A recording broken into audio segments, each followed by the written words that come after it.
Well, it was a great but very short run with the Pan America. That's right, I sold the Pan America.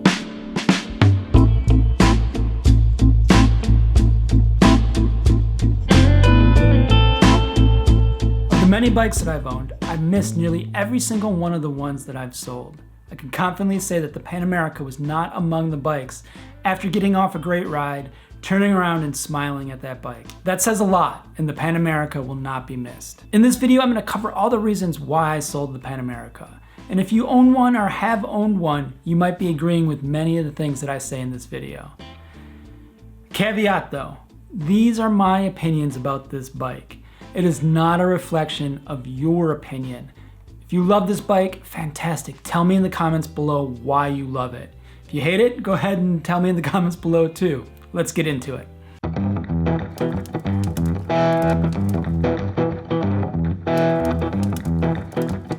If you've been part of the Great Eager community for a while, you know I love to focus on the positives. Staying true to that, let's focus on what makes the Pan America such a great bike first. Don't worry, we'll get to the negative reasons why I sold the bike in quick order. This is going to be a short list. What I love most about the Pan America is that it actually exists, that it actually got built. This is an American-made adventure bike. The fact that a bike like this exists in a sea of cruiser-obsessed American riders is a major miracle. And overall, it is a fantastic machine. They resisted the urge to follow the beaky trend of most other adventure bike manufacturers. And the Pan America's styling really helped guide it to its nickname, the Dirt Glide. The Pan America looks like a bike that Harley would make, but as you ride it, it doesn't feel like a bike that Harley would make.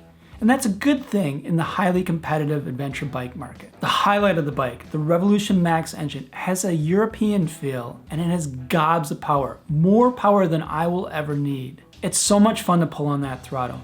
The rider modes not found in any other Harley models are fresh and innovative. Let's add that standard Harley cliche caveat here. It's innovative and fresh for a Harley. When I ride the Pan America, I'm looking down at all the buttons. There's more buttons on this bike than 10 Lowrider S's combined, or so it felt. Specifically to the 1250 Special that I owned. That adaptive ride height technology is super innovative, and in my opinion, it's only a matter of time before other manufacturers develop their own version. The adaptive ride height made riding in the city a breeze. That adaptive ride height technology helps me segue into another reason why I love the Pan America. It brought in riders that would never have considered an adventure bike previously into the adventure bike world. There have been many comments in the videos of this channel from lifelong cruiser riders who purchased a Pan America mainly because Harley built it and because of the adaptive ride height technology. Now these riders are actually considering other smaller, lighter weight adventure bikes so they can actually ride off-road. All right. Let's get into it. The reasons why I sold this bike.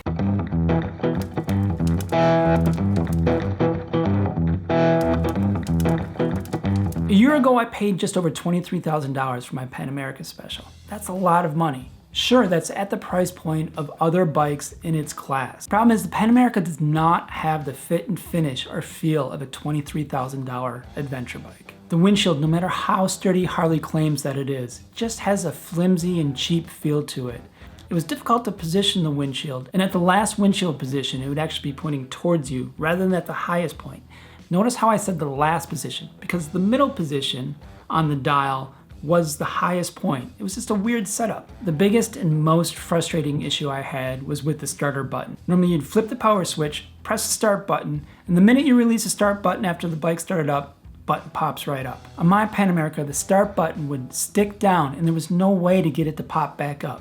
This made it so the bike would start right up the moment you flip the power switch on. What was happening was the outside plastic of the start button would stick to the inside plastic of the switch. To get it unstuck, I would need to toggle the power button to release its hold on the start button. But it didn't always work. I'd have to continuously do it back and forth, and I'd have to be lucky enough that it'd be in the on position when it'd get unstuck. And if it wasn't, I'd have to do this dance all over again to get it unstuck. It was super frustrating. I tried a few things to get it fixed. First, I used powdered graphite. That is a great dry lubricant, and it worked for a little bit until it wore away. And then I'd have to do the crazy stuck button dance all over again. This delayed almost all of my rides. It was so frustrating. Sorry for going on and on about a stuck button. And I get that other bikes have had this similar issue, but none of them that cost $23,000.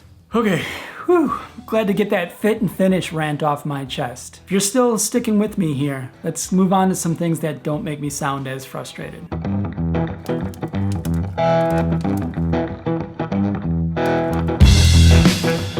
gotta talk about the elephant in the room here. All the electrical gremlins that exist on this new bike. We're talking about a crazy amount of trouble codes, ARH not working, limp mode happening too often, and just plain non-start issues. These issues, especially limp mode and non-start issues, typically happen when the bike gets up in miles. But we're not talking about a crazy amount of miles here. We're looking at like 5K miles. I started having these issues right around 2K. Shortly after that, I decided it was enough. I had to sell it. This is an adventure bike. Adventure bikes are supposed to be capable of going around the world. The Pan America has trouble going around the block. Okay, before you come out with your comments about how this is a new bike, and every new bike has growing pains, or that every brands have these issues, just go ahead and push that keyboard away or take your thumbs off your phone and let me calmly say that I agree with you. But with my 2022 Pan America Special, I didn't want to go through those growing pains with Harley. I wanted a bike I could ride.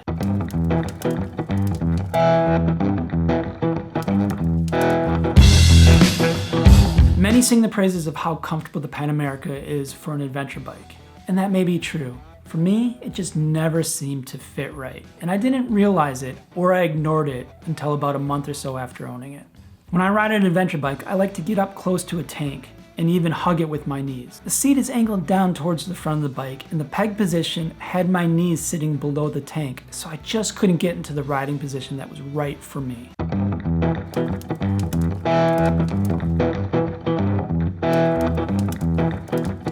Finally, I'm still in the process of figuring out my riding style, both off-road and long distance.